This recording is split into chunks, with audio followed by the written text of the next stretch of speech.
Vous habitez une maison ou un appartement qui vous appartient en indivision avec d'autres membres de votre famille. Ça peut être votre ex-conjoint, ça peut être des frères et des sœurs. Vous souhaitez savoir comment rester dans cette maison.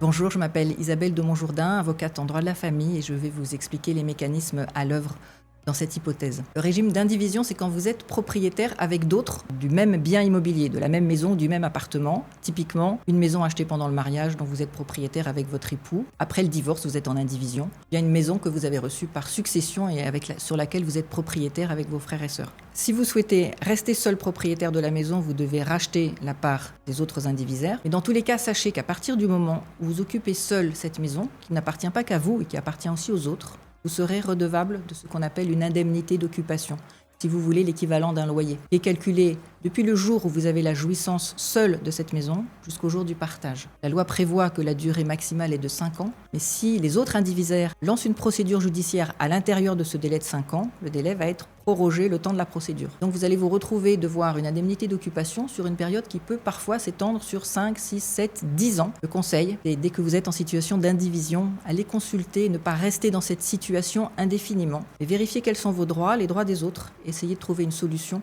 pour en sortir rapidement.